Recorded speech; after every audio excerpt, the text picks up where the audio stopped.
मुश्किल नहीं कायनात मुश्किल नहीं आखुन ज़्यादा दीन मोहम्मद इस्लाम कबूल करें। बहुत अच्छा लगता है, रसूल के प्यार में जो भी काम किया जाए उसका मज़ा अलग होता है।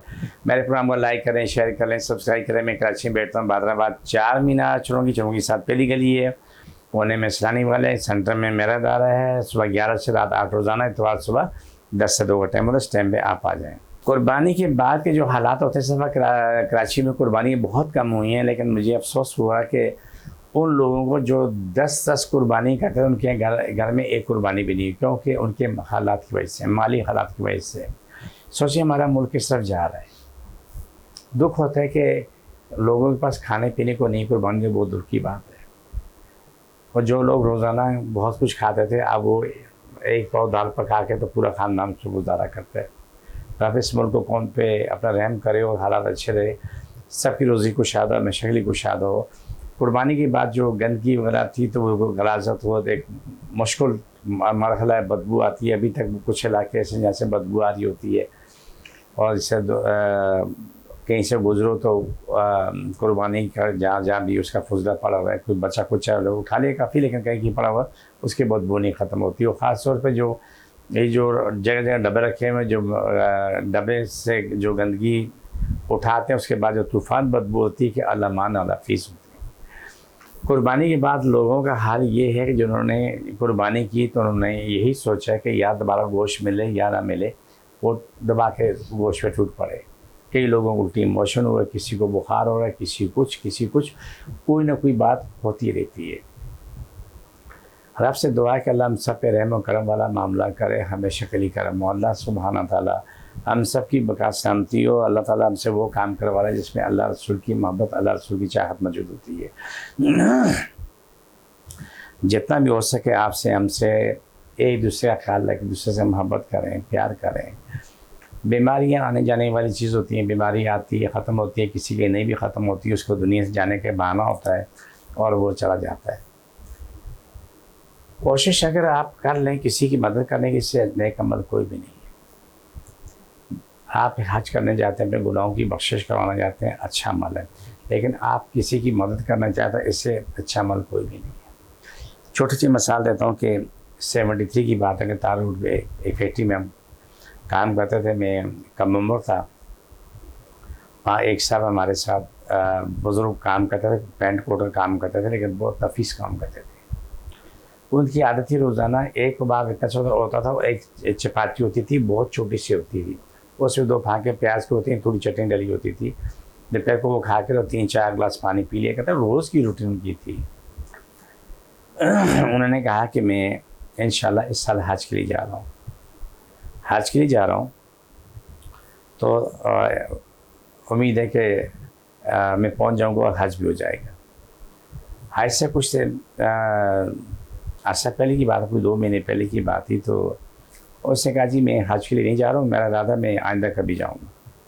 सब ने कहा कि बाबा आप तो जाने की तैयारी कर चुके थे, आपने सब कुछ किया, ऐलान किया। उसने बोला नहीं, आपको ज़रूरी काम पड़ गया इसलिए मैं नहीं जा रहा हूँ। मैं आपको इस हज के हवाले से बात कर रहा हूँ और ईद उल अज़हा की बात कर रहा हूँ। हज करने गए, साथी गए, हज करके वापस आए, उस बेचारे पे गालियों की बौछार हो गई। तो झूठा है, तू बगैरत है, गाली दी कि तूने हमें धोखा दिया, तूने फ्रॉड किया है, हज करने तू गया लेकिन हमारे साथ नहीं है, तू अलग गया। उसने बोला यार इमाम मस्जिद से पूछो, महल्ले वालों से पूछो, मैं नहीं गया। बोला तो झूठ बोल रहा है, हमने 50 लोगों ने देखा, तू हमसे आगे हज करा, तो कैसे कह सकता है हज नहीं किया। तो उसने जो रात को ख्वाब देखा, वो रात को मैं ख्वाब आपको मैं बताता हूँ कि रसूल पाक सल्लल्लाहु अलैहि वसल्लम तशरीफ़ फरमा के रसूल पाक सल्लल्लाहु अलैहि वसल्लम उस शख्स से कहता है, शख्स आपका हज अल्लाह को पसंद आया और आपका हज कबूल हुआ, आपकी वजह से तमाम हाजियों के हज कबूल हुए। अब वो शख्स यहाँ पर उसने क्या कारनामा किया? कारनामा ये था कि वो घर गया था, बच्ची से बोला कि प्रोसेस तुम सालन मांग के ले आओ, मैं होटल से रोटी ले आता हूँ, हम ला के खा लेते हैं। एक आने की रोटी थी उस ज़माने में, 5 पैसे एक आना, 5 पैसे एक आना, यही रहता रोटी का। पड़ोसन ने कहा कि बेटा जाके बोल दो कि हमारे घर में सालन है, आपके लिए हराम है, हमारे लिए हलाल है। ये सुन के चला गया घर पे कि बहन ये तो बता कि ये कौन सा सालन है जो आपके लिए हलाल है, हमारे लिए हराम। बोला जी हमारे घर में 15 दिन से फाके थे और मैंने घर में बिल्ली को काट के हम लोग ने पका के खा रहे हैं, इतना खा रहे हैं हम जीत सकें। वो गया अपने हज के पैसे 6,000 रुपये बाईशे को जाके उनको दे दिए थे, अपने हालात से करें। ये याद रखें कि ये राज आपके हमारे बीच में रहेगा। भी बच्चों को बोला कि मुझे इस साल में जाने का इरादा नहीं, फिर जाऊँगा। और जब ये सारा मंजूर हुआ, जाके उस इमाम मस्जिद को सारा वाक़ा सुनाया। इमाम मस्जिद ने सीने से लगाया, रोया, फजर की नमाज में ऐलान किया कि तमाम नमाजी नमाज के बाद बैठे, एक ज़रूरी ऐलान करना है और आपके लिए बहुत बड़ा इनाम है, बहुत बड़ी खुशी है। और उसमें वो तमाम हुज्जाज भी थे जो हज करके आए थे। मौलवी साहब ने कहा कि इस तरीके से ये हाजी है, इसको आज से आप हाजी कहेंगे कि इस तरीके से इसने किसी जगह ऐसा नेक अमल किया, वो अमल ये था। और रसूल पाक सल्लल्लाहु अलैहि वसल्लम ने आज आके इनको अपने ख्वाब में आके बता दिया कि आपका हज अल्लाह को पसंद आया, आपका हज कबूल हो, आप ही खातिर सबके हज कबूल हुए। और तमाम हाजी खड़े उसने बोला, तभी तो हम कह रहे हैं वहाँ हज पे था, हम पे झूठ थोड़ी बोल रहे थे, सारे हाजी ये वहाँ पर मौजूद था, लेकिन हमारे आगे आगे था, हमसे मिलता नहीं था, दूर से इशारा करता था, दुआ सलाम करता था, करीब जाएँ तो ये गायब होगा, करीब जाएँ तो ये गायब हो जाए। तो अल्लाह रब्बुल इज़्ज़त ने इस शख्स का हज एक फरिश्ते को मुकर्रर करके उससे करवाए।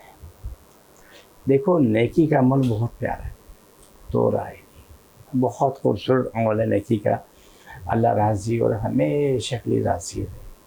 आप हम वो काम करें जिसमें हमारी आप सबकी बका सलामती हो, वो काम अल्लाह हमसे करवाए जिसमें सबकी बका सलामती हो। कोई काम ऐसा ना हो जो हमसे जिससे अल्लाह नाराज़ हो। जिसको जहाँ जहाँ तकलीफ है वहाँ रख ले। बिस्मिल्लाहिर्रहमानिर्रहीम।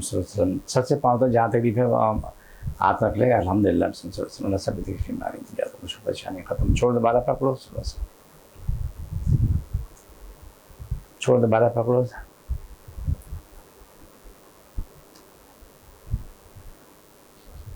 ये प्रोग्राम पर आखिरी होता है। मुझे मेरी टीम को इजाज़त, फ़ी अमान अल्लाह।